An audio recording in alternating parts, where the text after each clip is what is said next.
जय श्री कृष्णा। राधे राधे जी। आज की कथा में आप सभी भक्तों का हार्दिक स्वागत है। भगवान श्री कृष्ण और श्रीमती राधा रानी की कृपा सदैव आप और आपके समस्त परिवार पर बनी रहे। 17 दिसंबर 2025 आज दिन है बुधवार और आज आप सुनेंगे पौष मास की कथा का 13वां अध्याय। अब तक के सभी अध्याय सुनने के लिए आप सभी भक्तों का बहुत बहुत आभार। दोस्तों, आज प्रदोष का व्रत है। पौष मास के कृष्ण पक्ष का प्रदोष व्रत है, तो प्रदोष व्रत की कथा और पूजा विधि के लिए चैनल पर वीडियो अपलोड हो चुकी है, जरूर देख लीजिए। और हाँ, अगर आप व्रत नहीं भी करते हैं तो भी आज प्रदोष काल में भगवान शिव और माता पार्वती की विधि विधान से पूजा कीजिएगा। घर के आसपास कोई भी शिव मंदिर है तो वहां जाकर शिव मंदिर में आप दीपदान अवश्य कीजिएगा। और अब भगवान श्री कृष्ण का ध्यान करके आज की पावन कथा का प्रारंभ करते हैं। कई बार मन में आपके ये प्रश्न अगर उठता है कि इन कथाओं को सुनने से क्या लाभ है, मतलब क्यों सुने हम प्रतिदिन की कथा, और इन कथाओं को सुनने से हमारे जीवन में क्या कोई परिवर्तन आ सकता है, तो इस प्रश्न का उत्तर आपको आज एक संत के माध्यम से, संत की कथा के माध्यम से मिल जाएगा। और ये एक सत्य कथा है। देखिए, एक कथा के अनुसार एक बार एक युवक जो कि प्रतिदिन किसी संत का सत्संग सुना करता था, फिर एक दिन क्या हुआ कि जब सत्संग समाप्त हो गया तो वो संत जी के पास गया और बोला, महाराज, मैं काफ़ी दिनों से आपके सत्संग सुन रहा हूँ, किंतु यहाँ से जाने के बाद मैं अपने गृहस्थ जीवन में वैसा सदाचरण तो नहीं कर पाता जैसा कि मैं यहाँ से सुनकर जाता हूँ। इससे सत्संग के महत्व पर शंका भी होने लगती है। बताइए कि मैं क्या करूँ। संत ने युवक की बात सुनी और संत ने युवक को बांस की एक टोकरी देते हुए उसमें पानी भरकर लाने के लिए कहा। अब युवक टोकरी में जल भरने में तो असफल रहा। आप खुद ही सोचिए कि क्या बांस की टोकरी में जल भरा जा सकता है। अब संत जी ने आज्ञा दी है तो मना भी नहीं कर सकता, इसलिए आज्ञा का पालन करते हुए नियम पूर्वक ये काम करता रहा। संत जी ने ये भी कहा कि ये कार्य आपको, मतलब टोकरी में पानी भरने का कार्य तुमको निरंतर जारी रखना है, मतलब नियमित तौर पर आपको इस टोकरी में पानी भरना है। अब युवक प्रतिदिन टोकरी में जल भरता रहा। प्रयास तो करता था कि जल भरे, किंतु सफल नहीं हो पाता। अब कुछ दिनों के बाद संत ने उससे पूछा कि इतने दिनों से तुम टोकरी में लगातार जल भर रहे हो, तो क्या लगातार टोकरी में जल डालने से कोई टोकरी में तुम्हें फर्क नजर आया है? अब युवक ने विनम्रतापूर्वक कहा कि महाराज, जल तो नहीं भर पाया, लेकिन एक फर्क जरूर नजर आया है। पहले टोकरी के साथ मिट्टी जमा होती थी और अब वो साफ दिखाई देती है, कोई गंदगी नहीं दिखाई देती, और इसके छेद पहले जितने बड़े भी नहीं रह गए, वे बहुत छोटे हो गए हैं। तब संत जी ने उसे समझाया कि यदि इसी तरह से उसे पानी में निरंतर डालते रहोगे तो कुछ ही दिनों में ये छेद फूलकर बंद हो जाएंगे और टोकरी में पानी भर पाओगे। इसी प्रकार जो लोग प्रतिदिन सत्संग जाते हैं या फिर कथाएं सुनते हैं, उनका मन एक दिन अवश्य निर्मल हो जाता है। अवगुणों के छिद्र भरने लगते हैं और गुणों का जल भरने लगता है। अब उस युवक ने संत से अपनी समस्या का समाधान पा लिया। संत जी कहते हैं कि निरंतर सत्संग सुनने से दुर्जन भी सज्जन हो जाते हैं, क्योंकि महापुरुषों की पवित्र वाणी उनके मानसिक विकारों को दूर करके उनमें सद्विचारों का आलोक प्रसारित कर देती है। इसी प्रकार से जो आप लोग प्रतिदिन की कथाएं सुन रहे हैं, पुराणों की कथाएं सुन रहे हैं, तो जो भी जानकारी आपको प्राप्त हो रही है पुराणों के माध्यम से प्राप्त हो रही है, और कई प्रकार की ऐसी बातें जो कि हम मिथ्यावश मान लेते हैं, सिर्फ लोकाचार में वो प्रचलित हैं, किसी ने कुछ कहा है तो मान लेते हैं, और पुराणों की कथाएं सुनने से हमें उस बात का सही प्रकार से प्रमाण मिल जाता है कि कौन सी बात सच है, कौन सी बात झूठ है, क्या हमें करना चाहिए और क्या हमें नहीं करना चाहिए। बेशक हम पहले दिन में सभी बातों को न मान पाएं, लेकिन धीरे धीरे जीवन में परिवर्तन होने लगता है, और फिर जब जीवन में परिवर्तन होता है, जब हमारे विचारों में परिवर्तन होता है, तो परिवार में बहुत सारी ऐसी चीज़ें हैं जो सकारात्मक तौर पर आपको दिखाई भी देने लग जाती है। ठीक है, तो इसलिए कथाएं हमें अवश्य सुननी चाहिए। अगर घर में पुराण है तो जितना भी समय आपको मिल जाता है उसके अनुसार थोड़े समय ही सही पढ़ना जरूर चाहिए। सेतु तीर्थ रामेश्वरम के तीर्थों की महिमा में आज आप सुनने वाले हैं सर्व तीर्थ तथा धनुष कोटि तीर्थों की महिमा। श्री सूत जी कहते हैं कि कोटि तीर्थ की यात्रा करने के बाद मनुष्य को सर्व तीर्थ की यात्रा करनी चाहिए। पूर्व काल में सुचरित नाम से प्रसिद्ध एक मुनि थे जो सदा ही नियमों में संलग्न रहते थे। उनका जन्म हुआ था भृगुवंश में। वे जन्म के ही अंधे थे, परंतु बुढ़ापे ने आकर उनको और भी आतुर बना दिया था। नेत्र न होने के कारण वे तीर्थ यात्रा करने में असमर्थ थे। उनके मन में सभी तीर्थों में स्नान करने की बड़ी इच्छा होती थी। वे महामुनि दक्षिण समुद्र के तट पर पुण्यमय गंधमादन पर्वत पर गए और भगवान शंकर की प्रसन्नता के लिए अत्यंत दुष्कर तपस्या करने लगे। वे तीनों समय इंद्रिय संयम पूर्वक भगवान शिव की पूजा करते थे। तीनों समय अर्थात सुबह शाम दोपहर तीनों संध्याओं में स्नान करते थे और संध्या करते थे। तीनों ही समय स्नान और अतिथियों का सत्कार उनकी दिनचर्या का अंग बन गया था। वे भस्म द्वारा त्रिपुंड लगाते और जाबालोपनिषद में बताई हुई रीति से रुद्राक्ष की माला धारण करते थे। इस प्रकार ब्राह्मण ने 10 वर्षों तक उग्र तपस्या की। इससे भगवान चंद्रशेखर बहुत प्रसन्न हुए और सुचरित मुनि के आगे प्रकट हो गए। भगवान शिव महान वृषभ नंदी पर आरूढ़ थे और भूत समुदाय से घिरे हुए थे। उनके आधे शरीर में भगवती गिरिराज नंदिनी विद्यमान थी। वे अपने दिव्य प्रकाश से संपूर्ण दिशाओं को अंधकार शून्य किए देते थे। उनका सब अंग विभूतियों से उज्जवल दिखाई देता था। वे जटाभार से शोभा पा रहे थे। भगवान शिव ने अपने स्वरूप का दर्शन कराने के लिए उन्हें 2 नेत्र प्रदान किए। तब सुचरित ने परमेश्वर शिव का दर्शन करके प्रसन्न चित्त होकर इस प्रकार स्तुति की। सुचरित बोले, हे देव परमेश्वर, आपकी जय हो। हे कल्याणकारी धूर्जटे, आपकी जय हो। ब्रह्मा आदि देवताओं के पूजनीय देव, आप त्रिपुरासुर के विनाशक तथा काल के भी काल हैं, आपकी जय हो। भगवती उमा के स्वामी महादेव, आपकी जय हो। कामदेव का विनाश करने वाले निर्मल परमेश्वर, आपकी जय हो। हे शिव, आप संसार रोग का निवारण करने वाले वैद्य, संपूर्ण भूतों के रक्षक तथा अविनाशी देवता हैं, आपकी जय हो। हे त्रिलोचन, आपने भक्तों की रक्षा करने का व्रत ग्रहण किया है, आपको नमस्कार है। हे व्योमकेश, आपको नमस्कार है। हे करुणा विग्रह, आपकी जय हो। हे नीलकंठ, आपको नमस्कार है। आप संसार बंधन से छुड़ाने वाले हैं, आपकी जय हो। हे महेश्वर, हे परमानंद स्वरूप, आपको नमस्कार है। हे गंगाधर, आपको नमस्कार है। हे विश्वेश्वर, हे सुख स्वरूप अविनाशी देव, आपको नमस्कार है। आप भगवान वासुदेव हैं। हे शंभो, आपको नमस्कार है। आप शर्व, उग्र, भर्ग एवं कैलाशपति को नमस्कार है। हे करुणा सिंधु, अपनी कृपा दृष्टि से देखकर मेरी रक्षा कीजिए। हे भगवान हर, मेरे चरित्र की ओर ना देखकर अपनी दया से ही मेरा उद्धार कर दीजिए। इस प्रकार स्तुति करने पर भगवान उमानाथ जी ने सुचरित मुनि से कहा, हे मुने, तुम कोई मनोवांछित वर मांगो। तब मुनि ने दयानिधान भगवान शिवजी से कहा, हे भगवान, हे चंद्रशेखर, वृद्धावस्था के कारण मेरा शरीर बहुत ढीला हो गया है, इसलिए मैं कहीं भी जाने में असमर्थ हूँ। तथापि सब तीर्थों में स्नान करने की मेरी बड़ी प्रबल इच्छा है। अतः सब तीर्थों में स्नान करने से मनुष्य जिस फल को पाता है, उसकी प्राप्ति का साधन मुझे भी बताइए। तब महादेव जी बोले, श्री रामचंद्र जी के सेतु से पवित्र हुए इस गंधमादन पर्वत पर मैं संपूर्ण तीर्थों का आह्वान करूंगा। यूं कहकर महादेव जी ने मुनि की प्रसन्नता के लिए वहां सब तीर्थों का आह्वान किया और सुचरित मुनि से इस प्रकार कहा, हे मुने, यहाँ सब तीर्थों का निवास होने से इसका नाम सर्वतीर्थ होगा। यह सर्वतीर्थ बड़े बड़े पातकों का नाश करने वाला होगा।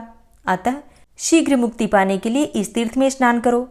यह काम, मोह, भय, क्रोध, लोभ और रोग आदि का नाशक, तत्काल मोक्ष की प्राप्ति कराने का साधन और जन्म मृत्यु आदि ग्राह समूहों से भरे हुए संसार समुद्र से पार उतारने वाला तथा कुंभीपाक आदि समस्त नरकों की आग बुझा देने वाला है। भगवान शंकर के ऐसा कहने पर सुचरित ने उनके समीप ही सर्वतीर्थ में स्नान किया। स्नान करके जब वे जल से बाहर निकले, तब सब मनुष्यों ने देखा उनके शरीर में वृद्धावस्था की झुर्रियां नहीं रह गई हैं और वे अत्यंत सुंदर तरुण हो गए हैं। तदनंतर महादेव जी ने कहा, हे सुचरित, तुम इस तीर्थ के किनारे रहते हुए मुझ मुक्तिदाता शिव का स्मरण करते हुए सदा इसी में स्नान करो, अन्य देश के तीर्थों में मत जाओ। अंत में इस तीर्थ के महात्म्य से तुम मुझे अवश्य प्राप्त कर लोगे और दूसरे मनुष्य भी जो इस तीर्थ में स्नान करेंगे वे मुझे अवश्य ही प्राप्त कर लेंगे। ऐसा कहकर महादेव जी वहीं अंतर्ध्यान हो गए। उसके बाद सुचरित मुनि वहीं बहुत समय तक सर्वतीर्थ के किनारे टिके रहे। वे मन को संयम में रखते हुए सदा उसी तीर्थ में स्नान करते थे। फिर देहावसान होने पर उन्होंने सब बंधनों से मुक्त होकर भगवान शिव का सायुज्य प्राप्त कर लिया। इस प्रकार यहाँ सर्वतीर्थ के महात्म्य का वर्णन किया गया। जो मनुष्य इसे पढ़ता अथवा सुनता है वह सब पापों से मुक्त हो जाता है। अत्यंत पावन सर्वतीर्थ में स्नान करने के पश्चात मनुष्य ब्रह्म हत्या आदि पापों का नाश करने वाली धनुष कोटि में स्नान करने के लिए जाए। फिर उसके स्मरण मात्र से मनुष्य मुक्त हो जाता है। जो लोग धनुष कोटि का दर्शन, उसमें स्नान अथवा उसकी चर्चा करते हैं, वे 28 भेदों वाले नरक में कभी नहीं पड़ते। मनुष्यों को तुला पुरुष के दान से जो फल मिलता है, वही धनुष कोटि में गोता लगाने से भी मिल जाता है।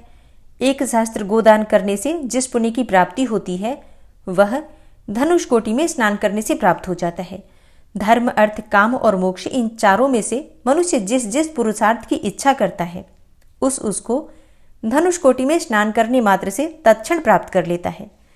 धनुष कोटि सब पातकों का नाशक, अद्वैत ज्ञान देने वाला, भोग और मोक्ष प्रदान करने वाला, अभीष्ट मनोरथों का दाता तथा अज्ञान दूर करने वाला है। उसके होते भी मनुष्य उस तीर्थ को छोड़कर अन्यत्र रमता रहता है। यह बड़े आश्चर्य की बात है। ऋषियों ने पूछा, हे सूत जी, उस तीर्थ का नाम धनुष तीर्थ कैसे हुआ?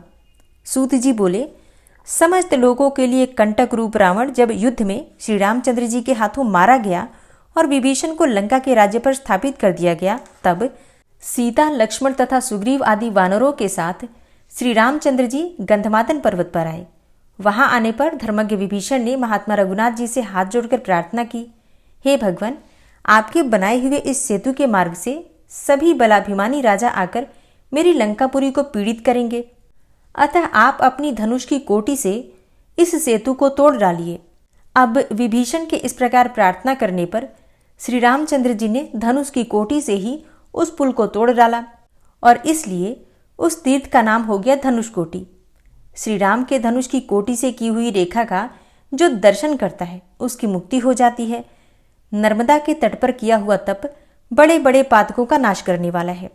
गंगा तट पर मृत्यु हो तो वह मोक्ष रूप फल देने वाली है और कुरुक्षेत्र में दिया हुआ दान ब्रह्म हत्यादि पापों को शुद्ध करने वाला है। किंतु धनुष कोटि में तप, मृत्यु अथवा दान कोई भी हो तो वह महापातकों का नाश, मोक्ष की प्राप्ति और मनोरथ की सिद्धि कराने वाला है। मनुष्य तभी तक पातकों और उपपातकों से पीड़ित होता है जब तक कि उसे मोक्षदायक धनुष कोटि का दर्शन नहीं होता। धनुष कोटि का दर्शन करने वाले पुरुष के हृदय की अज्ञानमयी ग्रंथि कट जाती है, उसके सब संशय नष्ट हो जाते हैं और समस्त पाप कर्मों का क्षय हो जाता है।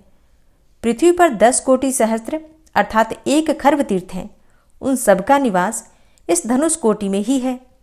धनुष कोटि में तपस्या करके देवता और महर्षि बड़ी बड़ी सिद्धियों को प्राप्त हुए हैं। जो मनुष्य उसमें स्नान करके देवताओं तथा पितरों का तर्पण करता है, वह सब पापों से मुक्त होकर ब्रह्मलोक में पूजित होता है। जो मनुष्य भक्तिपूर्वक यहाँ एक ब्राह्मण को भोजन कराता है, वह इहलोक और परलोक में अक्षय सुख का भागी होता है। ब्राह्मण, क्षत्रिय, वैश्य अथवा शूद्र कोई भी धनुष कोटि में स्नान करने से निंदित योनि में जन्म नहीं लेता। जो मानव मकर राशि में सूर्य के स्थित होने पर माघ मास में धनुष कोटि में स्नान करता है, वह गंगा आदि सब तीर्थों में स्नान करने का पुण्य प्राप्त करता है। उसे अक्षय लोकों की तथा मोक्ष की प्राप्ति होती है। स्त्री अथवा पुरुष के जन्म से लेकर जितने पाप हैं, वे सब माघ मास में धनुष कोटि तीर्थ में स्नान करने से नाश को प्राप्त हो जाते हैं। जो क्रोध को जीतकर प्रतिदिन एक समय का भोजन करते हुए माघ मास में धनुष कोटि में नहाता है, वह ब्रह्म हत्या से मुक्त हो जाता है और शिवरात्रि में निराहार एवं जितेंद्रिय रहकर रात्रि में जागरण करें और प्रत्येक पहर में रामेश्वर महादेव की विशेष विधि पूर्वक पूजा करें। फिर दूसरे दिन सूर्योदय होने पर धनुष कोटि में गोता लगाकर अन्य तीर्थों में भी नियम पूर्वक रहकर स्नान करें। पुनः नित्य कर्म करके भगवान रामेश्वरम की आराधना करें। ब्राह्मणों को यथाशक्ति अन्न भोजन करावें। उसके बाद अपनी शक्ति के अनुसार भूमि, गौ, तिल, धान्य और धन दान करें। तदनंतर ब्राह्मणों से आज्ञा लेकर स्वयं भी मौन होकर भोजन करें। ऐसा करने वाले पुरुष के ऊपर प्रसन्न होकर भगवान रामेश्वरम उसके सब पाप छुड़ा देते हैं और उसे भोग एवं मोक्ष प्रदान करते हैं। अतः मोक्ष चाहने वाले पुरुषों को माघ मास में धनुष कोटि में अवश्य स्नान करना चाहिए। जो सूर्य नारायण के आधे उदय के समय धनुष कोटि में स्नान करता है, उसके वश में ब्रह्मा, विष्णु और शिव तीनों देवता हो जाते हैं। और जो मनुष्य चंद्र ग्रहण और सूर्य ग्रहण के समय इस तीर्थ में स्नान करता है, वह सायुज्य मोक्ष को प्राप्त करता है। हे मुनिवरों, तुम लोग सब कुछ छोड़कर भोग और मोक्ष रूप फल देने वाले परम पवित्र धनुष कोटि को जाओ और वहां जाकर पितरों को पिंड दान करो, क्योंकि वहां पिंड दान करने से कल्प पर्यंत तक पितरों की तृप्ति होती है। सेतुमूल, धनुष कोटि तथा गंधमादन पर्वत, ये देव निर्मित तीनों स्थान ऋण से छुटकारा दिलाने वाले कहे गए हैं। इसलिए सर्वथा प्रयत्न करके धनुष कोटि का सेवन करना चाहिए। सूत जी कहते हैं कि द्रोणाचार्य का पुत्र अश्वत्थामा धनुष कोटि में आकर यहाँ नियम पूर्वक स्नान करके सोते हुए बालकों को मारने के भयंकर पाप से क्षण भर में ही मुक्त हो गया था। तब ऋषियों ने पूछा, हे सूत जी, अश्वत्थामा ने किस प्रकार सोते हुए मनुष्यों को मारने का पाप किया और कैसे धनुष कोटि में स्नान करके वह पाप मुक्त हो गया? ये सब जानने की हमारी बड़ी प्रबल इच्छा है, सो आप हमें कृपा करके बताइए। फिर सूत जी ने अश्वत्थामा की कौन सी कथा सुनाई, ये आप कल की कथा में सुनेंगे। और अब आप सुनेंगे श्री नारायण कवच। भगवान श्री हरि गरुड़ जी की पीठ पर अपने चरण कमल रखे हुए हैं।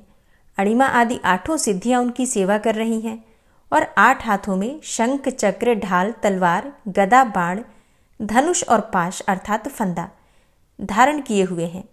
वे ही ओंकार स्वरूप प्रभु सब प्रकार से सब ओर से मेरी रक्षा करें। मत्स्य मूर्ति भगवान जल के भीतर जल तंतुओं से और वरुण के पास से मेरी रक्षा करें। माया से ब्रह्मचारी रूप धारण करने वाले वामन भगवान स्थल पर और विश्वरूप श्री त्रिविक्रम भगवान आकाश में मेरी रक्षा करें। जिनके घोर अट्टहास करने पर सब दिशाएं गूंज उठी थी और दैत्य पत्नियों के गर्भ गिर गए थे, वे दैत्ययुत पतियों के शत्रु भगवान नृसिंह किले, जंगल, रणभूमि आदि विकट स्थानों में मेरी रक्षा करें। अपनी दाढ़ों पर पृथ्वी को उठा लेने वाले यज्ञ मूर्ति वाराह भगवान मार्ग में, परशुराम जी पर्वतों के शिखरों पर और लक्ष्मण जी के सहित भरत के बड़े भाई भगवान रामचंद्र प्रवास के समय मेरी रक्षा करें। भगवान नारायण मारण, मोहन आदि भयंकर अभिचारों और सब प्रकार के प्रमादों से मेरी रक्षा करें। ऋषि श्रेष्ठ नर गर्व से, योगेश्वर भगवान दत्तात्रेय योग के विघ्नों से और त्रिगुणाधिपति भगवान कपिल कर्म बंधन से मेरी रक्षा करें। परम ऋषि सनत कुमार कामदेव से, हयग्रीव भगवान मार्ग में चलते समय देव मूर्तियों को नमस्कार आदि न करने के अपराध से और देवर्षि नारद सेवा अपराधों से और भगवान कच्छप सब प्रकार के नरकों से मेरी रक्षा करें। भगवान धन्वंतरी कुपथ्य से, जितेंद्र भगवान ऋषभदेव सुख दुख आदि भयदायक द्वंद्वों से, यज्ञ भगवान लोकापवाद से और बलराम जी मनुष्यकृत कष्टों से और श्री शेष जी क्रोधवश नामक सर्पों के गणों से मेरी रक्षा करें। भगवान श्री कृष्ण द्वैपायन व्यास जी अज्ञान से तथा बुद्धदेव पाखंडियों से और प्रमाद से मेरी रक्षा करें। धर्म रक्षा करने वाले महान अवतार धारण करने वाले भगवान कल्कि पाप बहुल कलिकाल के दोषों से मेरी रक्षा करें। प्रातःकाल भगवान केशव अपनी गदा लेकर, कुछ दिन चढ़ जाने पर भगवान गोविंद अपनी बांसुरी लेकर और दोपहर के पहले भगवान नारायण अपनी तीक्ष्ण शक्ति लेकर और दोपहर को भगवान विष्णु चक्रराज सुदर्शन लेकर मेरी रक्षा करें। तीसरे पहर में भगवान मधुसूदन अपना प्रचंड धनुष लेकर मेरी रक्षा करें और सायंकाल में ब्रह्मा आदि त्रिमूर्तिधारी माधव, सूर्यास्त के बाद ऋषिकेश, अर्धरात्रि के पूर्व तथा अर्धरात्रि के समय अकेले भगवान पद्मनाभ मेरी रक्षा करें। रात्रि के पिछले प्रहर में श्रीवत्स लांछन श्रीहरि, उषा काल में खड्गधारी भगवान जनार्दन और सूर्योदय से पूर्व श्री दामोदर और संपूर्ण संध्याओं में काल मूर्ति भगवान विश्वेश्वर मेरी रक्षा करें। हे सुदर्शन, आपका आकार चक्र रथ के पहिए की तरह है। आपके किनारे का भाग प्रलयकालीन अग्नि के समान अत्यंत तीव्र है। आप भगवान की प्रेरणा से सबोर घूमते रहते हैं। जैसे आग वायु की सहायता से सूखे घास फूस जला डालती है, वैसे ही आप हमारी शत्रु सेना को शीघ्र से जला दीजिए। हे कौमुद की गदा, आपसे छूटने वाली चिंगारियों का स्पर्श वज्र के समान असह्य है। आप भगवान अजित की प्रिया हैं और मैं उनका सेवक हूँ। इसलिए आप कुष्मांड, विनायक, यक्ष, राक्षस, भूत और प्रेत आदि ग्रहों को अभी कुचल डालिए तथा मेरे शत्रुओं को चूर चूर कर दीजिए। हे शंखश्रेष्ठ, आप भगवान श्री कृष्ण के फूंकने से भयंकर शब्द करके मेरे शत्रुओं का दिल दहला दीजिए एवं यातुधान, प्रमथ, प्रेत, मातृका, पिशाच तथा ब्रह्म राक्षस आदि भयावने प्राणियों को यहाँ से तुरंत भगा दीजिए। भगवान की श्रेष्ठ तलवार, आपकी धार बहुत तीक्ष्ण है। आप भगवान की प्रेरणा से मेरे शत्रुओं को छिन्न भिन्न कर दीजिए। भगवान की प्यारी ढाल, आप में सैकड़ों चंद्राकार मंडल है। आप पाप दृष्टि पापात्मा शत्रुओं की आंखें बंद कर दीजिए और उन्हें सदा के लिए अंधा बना दीजिए। सूर्य आदि ग्रह, धूमकेतु, पुच्छल तारे आदि केतु, दुष्ट मनुष्य, सर्प आदि रेंगने वाले जंतु, दाढ़ों वाले हिंसक पशु, भूत प्रेत आदि तथा पापी प्राणियों से हमें जो भय हो और जो हमारे मंगल के विरोधी हो, वे सभी भगवान के नाम, रूप तथा आयुधों का कीर्तन करने से तत्काल नष्ट हो जाएं। बृहद, रथंतर आदि सामवेदीय स्तोत्रों से जिनकी स्तुति की जाती है, वे वेद मूर्ति भगवान गरुड़ और विश्वक्सेन जी अपने नामोच्चारण के प्रभाव से हमें सब प्रकार की विपत्तियों से बचाएं। श्रीहरि के नाम, रूप, वाहन, आयुध तथा श्रेष्ठ पार्षद हमारी बुद्धि, इंद्रिय, मन और प्राणों को सब प्रकार की आपत्तियों से बचाएं। जितना भी कार्य अथवा कारण रूप जगत है, वह वास्तव में भगवान ही है। इस सत्य के प्रभाव से हमारे सारे उपद्रव नष्ट हो जाएं। जो लोग ब्रह्म और आत्मा की एकता का अनुभव कर चुके हैं, उनकी दृष्टि में भगवान का स्वरूप समस्त विकल्पों से रहित है, भेदों से रहित है। फिर भी वे अपनी माया शक्ति के द्वारा भूषण, आयुध और रूप नामक शक्तियों को धारण करते हैं। यह बात निश्चित रूप से सत्य है।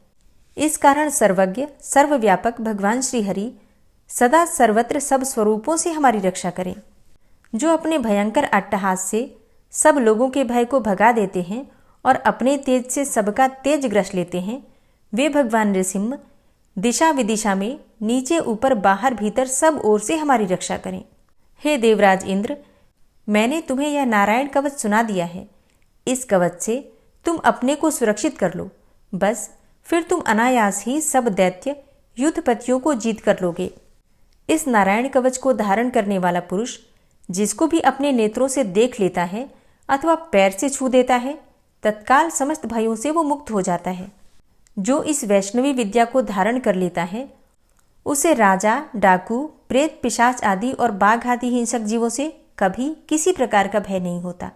हे देवराज, प्राचीन काल की बात है, एक कौशिक गोत्री ब्राह्मण ने इस विद्या को धारण करके योग धारणा से अपना शरीर मरुभूमि में त्याग दिया।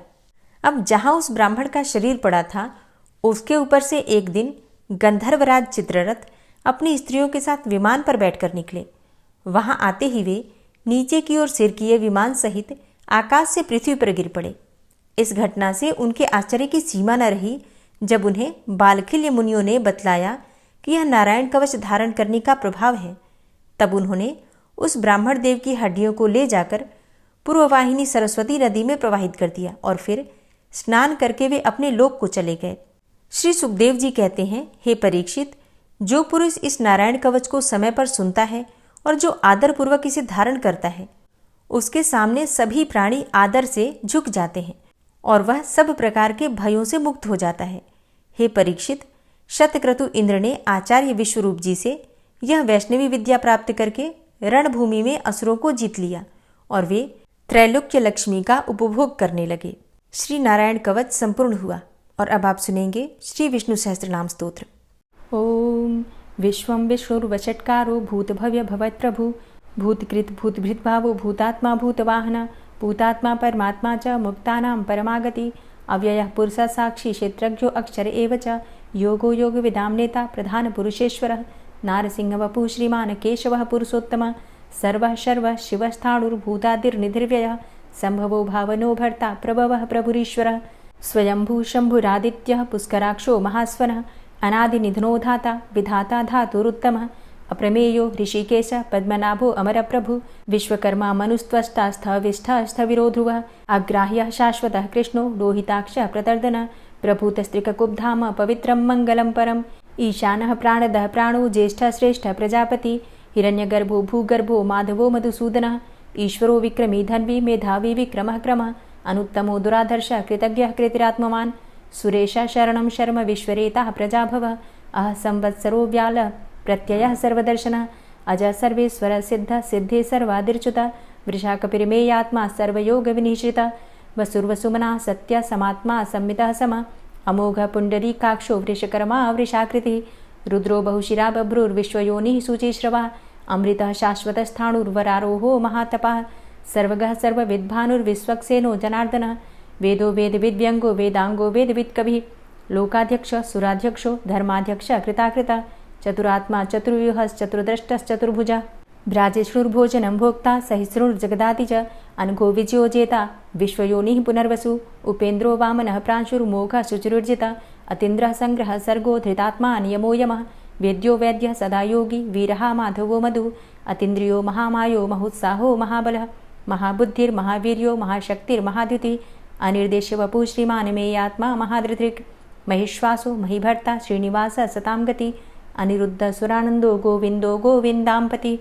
मरीचिर्दमनो हंस सुपर्णो भुजगोत्तम हिरण्यनाभ सुतपा पद्मनाभ प्रजापति अमृत्यु सर्वदिक्सिंह संधाता संधिमान स्थिर अजो दूर्मर्षण शास्ता विश्रुतात्मा सुरारिहा गुरुर्गुर्तमो धाम सत्य सत्य पराक्रम निमिषो अनिमिषो श्रग्वी वाचस्पति रुदारधि अग्रणिर्ग्रामणी श्रीमान् न्यायो नेता समीरण सहस्रमूर्धा विश्वात्मा सहस्राक्ष सहस्रपात आवर्तनो निवृत्तात्मा संवृतः संप्रमर्दन अहसंवर्तको वह निर्निलोधरणीधरः सुप्रसादः प्रसन्नात्मा विश्वदृग् विशुभुग्विभु सत्कर्ता सत्कृतः साधु जहनुर्नारायणो नरः असंख्येयो अप्रमेयात्मा विशिष्टशिष्टकृच्छुवि सिद्धार्थ सिद्धसंकल्प सिद्धिदः सिद्धिसाधनः वृषाहि वृषभो विष्णुर्विष्पर्वा वृषोदरः वर्धनो वर्धमानश्च विविक्तः श्रुतिसागरः सुभुजो दूर्धरो वाग्मी महेन्द्रो वसुदो वसु नैकरूपो बृहद्रूप शिपिविष्टः प्रकाशनः ओजस्तेजो द्युतिधरः प्रकाशात्मा प्रतापनः रिद्धस्पष्टाक्षरो मन्त्रश्चन्द्रांशुर्भास्करदुतिः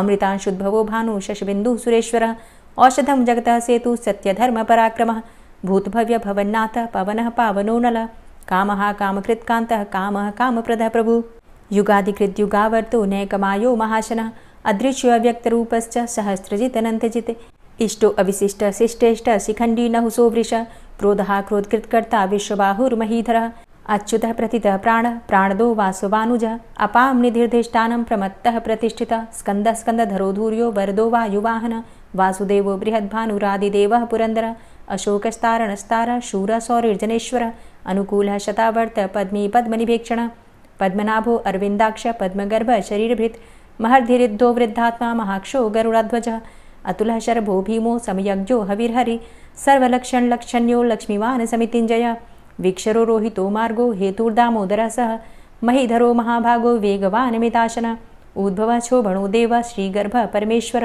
करणं कारणं कर्ता विकर्ता गहनो गुह व्यवसायो व्यवस्थान संस्थान स्थानदो ध्रुव परर्थी परमस्पस्तुष्ट पुष्ट शुभेक्षणः रामो विरामो विरजो मार्गो नेयो नयोनयः वीर शक्तिमतां श्रेष्ठो धर्मो धर्मविदुत्तमः वैकुण्ठः पुरुषः प्राणः प्राणदः प्रणवः पृथु हिरण्यगर्भः शत्रुघ्नो व्याप्तो वायुरुधोक्षजः ऋतुः सुदर्शनः कालः परमेष्ठी परिग्रहः उग्रः संवत्सरो दक्षो विश्रामो विश्वदक्षिणः विस्तारः स्थावरस्थाणु प्रमाणं बीजमव्ययम् अर्थो अनर्थो महाकोशो महाभोगो महाधनः अनिर्विण्णः स्थविष्टोभू धर्मयुपो महामख नक्षत्रनेमिर्नक्षत्री क्षमा क्षामः समीहनः यज्ञ इज्जो महिज्यश्च क्रतुः सत्रं सतां गतिः सर्वदर्शी विमुक्तात्मा सर्वज्ञो ज्ञानमुत्तमं सुव्रतः सुमुखः सुष्मा सुघोषः सुखदः सुहृतः मनोहरो जित्क्रोधो वीरबाहुर्विदारणः स्वापनः स्ववसो व्यापी नैकात्मा नैककर्मकृत् वत्सरो वत्सलो वत्सी रत्नगर्भो धनेश्वरः धर्मगुप्त धर्मकृद्धर्मी सदसक्षरमक्षरम् अविज्ञाता सहस्रांशुर्विधाता कृतलक्षणः गभस्तिनेमिः सत्त्वस्थः सिंहो भूतमहेश्वरः आदिदेवो महादेवो देवेशो देवभृद्गुरुः उत्तरो गोपतिर्गोप्ता ज्ञानगम्यः पुरातनः शरीरभूतभृद्भोक्ता कपीन्द्रो भूरि दक्षिणः सोमभो अमृतपः सोम पुरुजित पुरुषोत्तमः विनयोजयः सत्यसन्धो दाशाः सात्वताम्पतिः जीवो विनयिता साक्षी मुकुन्दो अमितविक्रमः अम्भो निद्रणन्तात्मा महोदधीशयोऽन्तकः अजो महार्हः स्वाभाव्यो जितामित्रः प्रमोदनः आनन्दो नन्दनो नन्दः सत्यधर्मा त्रिविक्रमः महर्षि कपिलाचार्यः कृतज्ञो मेदिनीपतिः त्रिपदस्त्रिदशाध्यक्षो महाशृङ्गः कृतान्तकृत् महावराहो गोविन्दः सुखेणः कनकाङ्गदी गुह्यो गभीरो गहनो गुप्तश्चक्रगदाधरः वेधा स्वाङ्गो अजितः कृष्णो दृढः सङ्कर्षणोच्युतः वरुणो वारुणो वृक्षः पुष्कराक्षो महामनाः भगवान् भगानन्दी वनमाली हलायुधः आदित्यो ज्योतिरादित्यः सहिष्णुर्गतिसत्तमः सुधन्वाखण्ड परशुर्दारुणो द्रविडप्रदः दिविस्त्रिक्सर्वदृग्व्यासो वाचस्पतिर्योनिजः त्रिसामासामगः साम निर्वाणं भेषजं भिषक् सन्न्यासकृच्छमः शान्तो निष्ठा शान्तिः परायणं शुभांग शांतिद स्रष्टा कुमुदः कुवलेशय गोहितो गोपतिर्गोप्ता वृषभाक्षो वृषप्रिया अनिवर्ति निवृतात्मा संक्षेप्ता चेमकृच्छिव श्रीवत्सवक्षा श्रीवास श्रीपति श्रीमतांबर श्रीद श्रीश श्रीनिवास श्रीनिधि श्रीविभावन श्रीधर श्रीकर श्रेय श्रीमान लोकत्रयाश्रय स्वक्ष स्वंग शतानंदो नंदिर्ज्योतिर्गणेश्वर विजितात्मा विधेयात्मा सत्कीर्तिश्छिन्न संशय उदीर्ण सर्वतक्षसुर निश शाश्वत स्थिर भूषयो भूषणो भूतिर्विशोक शोकनाशन अर्चिष्मानर्चित कुंभो विशुद्धात्मा विशोधन अनिरुद्धो अप्रतिरथ प्रद्युम्नो अमित विक्रम कालिनेमि निहावीर शौरी सूरजनेश्वर त्रिलोकात्मा त्रिलोकेशः केशवः केशिहारी कामदेवः कामपालः कामीकान्तः कृतागमः अनिर्देशव पुर्विष्णोर्वीरो अनंतो धनंजयः ब्रह्मण्यो ब्रह्मकृत् ब्रह्मा ब्रह्म ब्रह्म विवर्धन ब्रह्मविद् ब्राह्मणे ब्रह्मी ब्रह्मज्ञो ब्राह्मण प्रिय महाक्रमो महाकर्मा महातेजा महुरगः महाक्रतुर्महायज्वा महायज्ञो महाहवि स्तव्यः स्तव प्रिय स्तोत्रं स्तुतिस्तोतारण प्रिय पूर्णः पुरैता पुण्य पुण्यकीर्तिर्नामयः मनोजवस्तीर्थकरो वसुरेता वसुप्रद वसुप्रदो वासुदेव वसुर्वसुमनाहवि सद्गतिः सत्कीर्तिः सत्ता सद्भूति सत्परायणः शूरसेनो यदुश्रेष्ठ सन्निवासः सुयामुनः भूतावासो वासुदेवः सर्वासु निलयोऽनलः दर्पः दर्पदो दृप्तो दूर्धरोथा पराजितः विश्वमूर्तिर्महामूर्तिर्दीप्तमूर्तिर्मूर्तिमान् अनेकमूर्तिरव्यक्तः शतमूर्तिः शताननः एको नैकः सवः क किं यत्तत्पदमनुत्तमं लोकबन्धुर्लोकनाथो माधवो भक्तवत्सलः सुवर्णवर्णो हेमांगो वरांगश्चन्दनांगदी वीरः विषमः शून्यो घृताशीर चलश्चलः अमानीमानदो मान्यो लोकस्वामी त्रिलोकधृक् सुमेधा मेधजो धन्यः सत्यमेधा धराधरः तेजो वृषः द्वितिधरः सर्वशस्त्रभृतांबरः प्रग्रहो निग्रहो व्यग्रो नैकशृङ्गो गदाग्रजः चतुर्मूर्तिश्चतुर्बाहुश्चतुर्व्यूहश्चतुर्गति चतुरात्मा चतुर्भावश्चतुर्वेद विदेकपात समावर्तो अनवृतात्मा दुर्जयो दुरतिक्रम दुर्लभो दुर्गमो दुर्गो दुरावासो दुरारिहा शुभांगो लोक सारंग शुतंतुस्तंतुवर्धन इंद्रकर्मा महाकर्मा कृतकर्मा कृतागम उद्भव सुंदर सुंदो रत्ननाभ सुलोचन अर्को वाजसन श्रृंगी जयंत सर्वविजयी सुवर्णबिंदु रक्षोभ्य सर्वभागीश्वरेश्वर महाहृदो महागर्तो महाभूतो महानिधि कुमुदः कुंदरः कुंदः पर्जन्यः पावनो नीलः अमृताशो अमृतवपुः सर्वज्ञः सर्वतोमुखः सुलभः सुव्रतः सिद्धः शत्रुजित् शत्रुतापनः न्यग्रोधो दुम्बरो अस्वस्थश्चाणुरान्ध्रनिषूदनः सहस्रार्चिः सप्तजिह्वः सप्तैधा सप्तवाहनः अमूर्तिरणघो अचिन्त्यो भयकृद्भयनाशनः अणुर्बृहत् कृशस्थूलो गुणभृन्निर्गुणो महान् अधृत स्वधृत स्वास्य प्राग्वंशो वंशवर्धनः भारभृति कथितो योगी योगी स सर्वकामद आश्रम श्रमण छाम सुपर्णो वायुवाहन धनुर्धरो धनुर्वेदो दण्डोदमयितादम अपराजितः सर्वसहो नियन्ता नियमो यमः सत्त्ववान् सात्विकः सत्य सत्यधर्मपरायण अभिप्रायः प्रियार्होरः प्रियकृत्प्रीतिवर्धनः विहाय सगतिर्ज्योति सुरुचिर्हुद्भुग्विभु रविर्विलोचनः सूर्य सविता रविलोचनः अनन्तो हुद्भुग्भोक्ता सुखदो नैकजोग्रज अनिर्विण्ण सदामर्षि लोकाधिष्ठानमद्भुतः सनात सनातन्तमः कपिलः कपिरप्यय स्वस्तिदा स्वस्तिकृत् स्वस्ति स्वस्तिभुक् स्वस्ति दक्षिणः रौद्रः कुण्डली चक्रे विक्रमयुर्जितशासनः शब्दातिगः शब्दशः शिशिरः शर्वरीकर अक्रूरः पेशलो दक्षो दक्षिणः क्षमिणाम्बर विद्वतमो वितभय पुण्यश्रवणकीर्तन उत्तारणो दुष्कृतिः पुण्यो दुःस्वप्ननाशन वीरः रक्षण संतो जीवनः पर्यवस्थितः अनन्तरूपो अनन्तसृर्जितमन्युर्भयापः चतुरश्रो गभीरात्मा विदिशो व्यादिशो दिश अनादिर्भूर्भुवो लक्ष्मीः सुवीरो रुचिराङ्गद जननो जन्मादिर्भीमो भीमपराक्रम आधारनीलयोधाता पुष्पः सः प्रजागर ऊर्ध्वगः सत्पथाचारः प्राणदः प्रणमापण प्रमाणं प्राणनीलयः प्राणभृत् प्राणजीवनः तत्त्वं तत्त्वविदेकात्मा जन्म मृत्यु जरातिग पूर्वस्वस्तरुस्तार सविता प्रपितामह यज्ञो यज्ञपतिर्यज्वा यज्ञांगो यज्ञवाहन यज्ञभृद्यज्ञकृद्यज्ञ यज्ञभुग्यज्ञसाधन यज्ञान्तिकृद्यज्ञ गुह्यमन्यमन्नादेव च आत्मयोनिः स्वयं जातो वैखानः सामगायन देवकीनन्दन स्रष्टा क्षितिसः पापनाशन शङ्खभृन्नन्दकी चक्री शारङ्गधन्वा गदाधरः रथांगपाणिरक्षोभ्य सर्वप्रहरणायुध ओम नमः। और अब आप सुनेंगे श्री तुलसी चालीसा। श्री तुलसी महारानी करु विनय सिरनाय, जो मम हो संकट विकट दीजे मात नशाय। नमो नमो तुलसी महारानी, महिमा अमित न जाए बखानी। दियो विष्णु तुमको सन्माना, जग में छायो सुयस महाना। विष्णु प्रिया जय जयति भवानी, तिहु लोक की हो सुख खानी। भगवत पूजा करे जो कोई, बिना तुम्हारे सफल न होई। जिन घर तव नहीं होय निवासा, उस घर कर ही विष्णु नहीं बासा। करें सदा जो तव नित सुमिरन, तेहि के काज होय सब पूरन। कार्तिक मास महात्म तुम्हारा, ताको जानत सब संसारा। तव पूजन जो करे कुंवारी, पावे सुंदर वर सुकुमारी। करे जो पूजा नित प्रति नारी, सुख संपत्ति से होय सुखारी। वृद्धा नारी करे जो पूजन, मिले भक्ति होवे पुलकित मन। श्रद्धा से पूजे जो कोई, भवनिधि से तर जावे सोई। कथा भागवत यज्ञ करावे, तुम बिन नहीं सफलता पावे। छायो तब प्रताप जग भारी, ध्यावत तुम्हि सकल चित धारी। तुम्ही मात यंत्रन तंत्रन में, सकल काज सिद्धि होवे क्षण में। औषधि रूप आप हो माता, सब जग में तव यश विख्याता। देव ऋषि मुनि और तपधारी, करत सदा तव जय जयकारी। वेद पुराणन तव यश गाया, महिमा अगम पार नहीं पाया। नमो नमो जय जय सुख कारणी, नमो नमो जय दुख निवारणी। नमो नमो सुख संपत्ति देनी, नमो नमो अघ काटन चेनी। नमो नमो भक्तन दुख हरणी, नमो नमो दुष्टन मद छेनी। नमो नमो भव पार उतारणी, नमो नमो परलोक सुधारणी। नमो नमो निज भक्त उबारणी, नमो नमो जन काज सवारणी। नमो नमो जय कुमति नशावनी, नमो नमो सब सुख उपजावनी। जयति जयति जय तुलसी माई, ध्याऊं तुमको शीश नवाई। निज जन जानि मोहि अपनाओ, बिगड़े कारज आप बनाओ। करूं विनय मैं मात तुम्हारी, पूर्ण आशा करहु हमारी।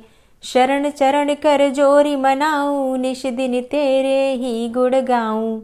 करहु मात अब मोह पर दाया, निर्मल होए सकल मम काया। मांगू मातु यही बर दीजे, सकल मनोरथ पूर्ण कीजे। जानू नहीं कछु नेम आचारा, क्षमहु मातु अपराध हमारा। 12 मास करे जो पूजा, तासम जग में और नहीं दूजा। प्रथम ही गंगा जल मंगवावे, फिर सुंदर स्नान करावे। चंदन अक्षत पुष्प चढ़ावे, धूप दीप नैवेद्य लगावे। करें आचमन गंगा जल से, ध्यान करे हृदय निर्मल से। पाठ करे फिर चालीसा की, स्तुति करे मात तुलसा की। यह विधि पूजा करे हमेशा, ताके तन नहीं रहे कलेशा। करे मास कार्तिक का साधन, सोवे नित पवित्र हुई जाहि। है यह कथा महासुखदाई, पढ़े सुने सो भव तर जाई। यह श्री तुलसी चालीसा, पाठ करे जो कोय। गोविंद सो फल पावही, जो मन इच्छा होय। तुलसी चालीसा संपूर्ण। और अब आप सुनेंगे तुलसी महारानी की आरती। तुलसी महारानी नमो नमो, हरि की पटरानी नमो नमो। तुलसी महारानी नमो नमो, हरि की पटरानी नमो नमो। धन्य तुलसी पूर्ण तप कीनो, धन्य तुलसी पूर्ण तप कीनो। शालिग्राम की बनी पटरानी नमो नमो। तुलसी महारानी नमो नमो, हरि की पटरानी नमो नमो। जाके पत्र मंजरी कोमल, जाके पत्र मंजरी कोमल। श्रीपति कमल चरण लपटानी नमो नमो, हरि की पटरानी नमो नमो। तुलसी महारानी नमो नमो। धूप दीप नैवेद्य आरती, धूप दीप नैवेद्य आरती। पुष्पन की वर्षा बरसानी नमो नमो, हरि की पटरानी नमो नमो। तुलसा महारानी नमो नमो। 56 भोग 36 व्यंजन, 56 भोग 36 व्यंजन। बिन तुलसा हरि एक न मानी नमो नमो। तुलसी महारानी नमो नमो, हरि की पटरानी नमो नमो। सभी सखी मैया तेरो यश गावे, सभी सखी मैया तेरो यश गावे, भक्ति दान दीजे महारानी नमो नमो। तुलसा महारानी नमो नमो, हरि की पटरानी नमो नमो। नमो नमो तुलसा महारानी, नमो नमो तुलसी महारानी। तुलसी महारानी नमो नमो, हरि की पटरानी नमो नमो। तुलसी महारानी नमो नमो, हरि की पटरानी नमो नमो। प्रेम से बोलिए तुलसी मैया की जय। आज की वीडियो आपको कैसी लगी कमेंट बॉक्स में ज़रूर बताइए। वीडियो अच्छी लगी हो तो लाइक कीजिए, शेयर कीजिए और चैनल पर पहली बार आए हैं, अगर अभी तक आपने चैनल को सब्सक्राइब नहीं किया है तो आज की वीडियो अगर आपको अच्छी लगी तो चैनल को सब्सक्राइब करके बेल आइकन को ज़रूर प्रेस कर लीजिए। तो इससे ये होगा कि इस चैनल पर जो नई वीडियो अपलोड होंगी उनकी नोटिफिकेशन आपको सही समय पर प्राप्त होगी। मिलती हूँ मैं आपसे अगली वीडियो में, तब तक के लिए जय श्री राधे।